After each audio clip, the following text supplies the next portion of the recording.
Something interesting has happened in the motorcycling world over the past 20 years. See, it wasn't that long ago that motorcycle manufacturers basically made one type of motorcycle. Take my Triumph, for example. Here is the smaller 500cc Triumph that I own from 1968, and here is the larger 650cc Triumph Bonneville from that same year. Yeah, it's basically the same exact bike. My model is actually supposed to have higher pipes, and it does have one clock instead of two, and one carburetor instead of two, unlike the Bonnevilles and some other bikes that were made by Triumph. But besides that, motorcycles from the 60s and 70s were all basically the same, and it wasn't until really the 80s that motorcycles started to become more varied. Now, this is the same thing that happened in the automotive world at large, although it happened way before it did for motorcycles. During this time, I think the 80s really, motorcycle companies started to make bikes for different kinds of people who wanted different things for their motorcycles to do for them. And this makes sense, but today it's really unbelievable what is expected from a motorcycle company. You have to offer an adventure bike, a sport bike, maybe a sport touring bike, retro bikes, small displacement, large displacement, naked, race bikes. Like, it's just crazy. So today we're actually going to be looking at all of the different kinds of cars that one can buy, and I'm actually going to be giving you what I believe is the motorcycle counterpart for that style of car and that purpose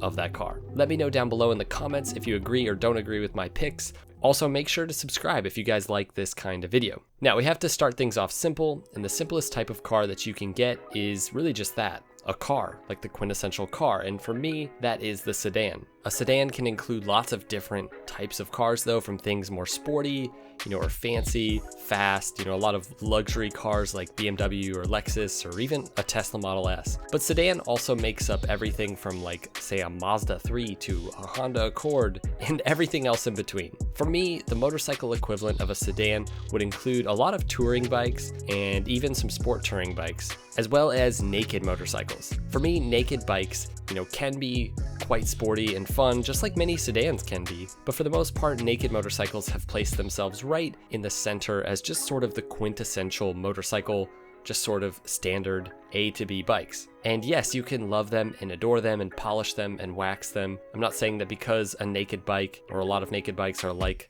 a sedan, that means that they're lame, because there's a lot of really cool sedans. But for a lot of people, these bikes are just commuter bikes. And that's really it. Again, these bikes are great. They do their job well. There's nothing undesirable about them. Many of them are amazing and super cool and really fast. But yeah, for me, along with sport touring and touring bikes, I think that the naked bike really sums up the sedan well. I feel like I'm already making people mad. Let me know if you disagree with this. That's totally fine. I'm open to disagreement. All right, now let's talk about trucks. And this one is kind of difficult because a truck, in theory, has a specific purpose that no motorcycle can really fulfill, whether it's pulling down a tree or like pulling a car out of a ditch, or honestly just carrying stuff. Unless you're talking about the early Harley Davidson Survey cars. Now those were basically trucks in like the motorcycle world. So for me today, it's more about the essence, like what does a truck signify, and are there any motorcycles that really signify something similar, something American, something big and tough and strong and loud, often unnecessary. And for me, that's the cruiser. Now, just like you can buy a Japanese made truck, you can certainly buy a Japanese cruiser. It's not exclusively American, but this style of motorcycle and this overall aesthetic of cruisers and obviously Harleys is a very American thing. Like literally American motorcycle manufacturers created this type of bike, and it really fits well with the truck crowd. Basically, if you're a truck guy and you want to go get a motorcycle, we all know what kind of bike you're gonna get. Okay, that's probably not fair, but I feel like they do both capture kind of the same ideas. Next up is the sports car. Now this one is a bit simpler in my opinion, pretty obvious. The motorcycle counterpart to the sports car is the sport bike. And I'll also include some street fighters here as well, because some of the street fighter bikes, like for example, the bikes made by MV Agusta and Ducati, these bikes are crazy fast. There's quite a bit of overlap here as well, especially when it comes to performance, from something like a 600cc sport bike that would be more, the equivalent of say like a WRX, to something like a Ducati Panigale or a Suzuki Gixxer, which would be more like say a Porsche 911. Some of you guys are gonna hate these comparisons, so yeah, just take them with a grain of salt. I don't know what I'm talking about. I will say this about sports cars, they do seem to have way more variety when it comes to styling. Sport bikes often look the same, and I do love sport bikes, but that's why I like something like the Aprilia Tuono. We need more bikes that really shake up the mold of what a fast, cool motorcycle looks like. because a lot of them just look the same. Next up we have the SUV, and I feel like there certainly could be some debate here, but for me, the ultimate example of a motorcycle version of the SUV goes to the adventure bike. Now, certainly the adventure bike is an on-off-road vehicle, and for the most part, SUVs really aren't, but they're supposed to be. And that's my thing, a big hulking adventure bike really isn't an off-road machine either. Yes, they're capable, just like an SUV, but man, if you get on a little dirt bike, you're gonna absolutely blow an adventure bike out of the water the second you get off of the road. And certainly people use them for on and off-road purposes, but for the most part, I think most of the stats show that adventure bikes get ridden on the road. And I think SUVs also fit nicely into sort of that dad vehicle segment. SUVs are on-road vehicles for people who don't want a van. And adventure bikes are basically that. They're on-road vehicles, that could get you out of a sticky situation, but I don't know. I feel like I'm making people mad with this video, especially this part, for those of you who ride adventure bikes, and I'm kind of digging myself a hole, but you know what? Let me dig myself a little bit of a bigger hole. At least most SUVs are cool looking. I don't get the whole adventure bike thing. Honestly, I don't know if I've ever seen an adventure bike that made me go, wow, that is really sweet. I guess MV Agusta has some cool adventure bikes, and I guess Ducati's is okay. It's okay.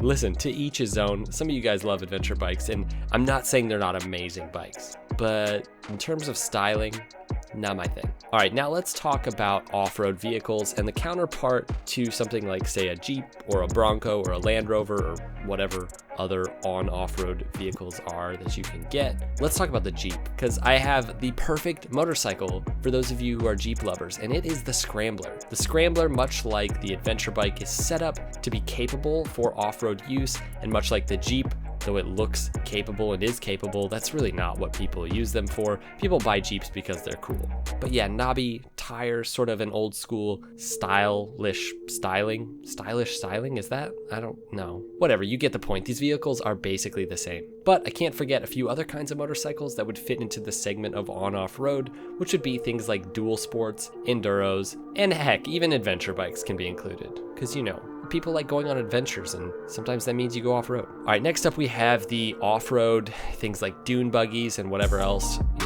I don't know, whatever else is available, other vehicles that are designed specifically for off-road use, I don't know. I don't really know of many, and for this one it's pretty obvious. The dirt bike is the off-road vehicle in the motorcycling world.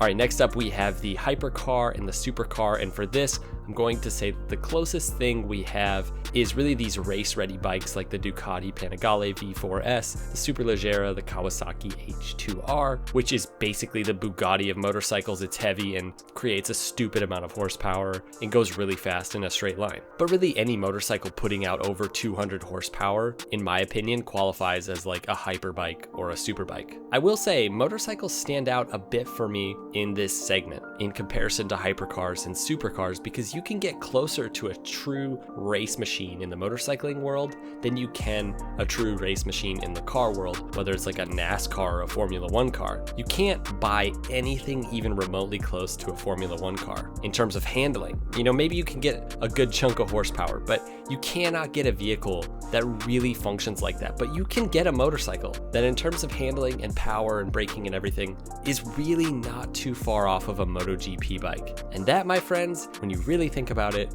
is kind of insane. Now, let's end this by talking about a type of vehicle that I love, and that is the van. Now, for me, there's only one motorcycle, not a segment of motorcycles, just one motorcycle that fits into this category, one motorcycle that encapsulates what it's like to drive a van in motorcycle form, only one motorcycle that you genuinely think could haul a literal family across the country to go see something dorky like the world's largest truck stop or the world's largest ball of wax. And that motorcycle, my friends, the van of all motorcycles, is the Honda Goldwing.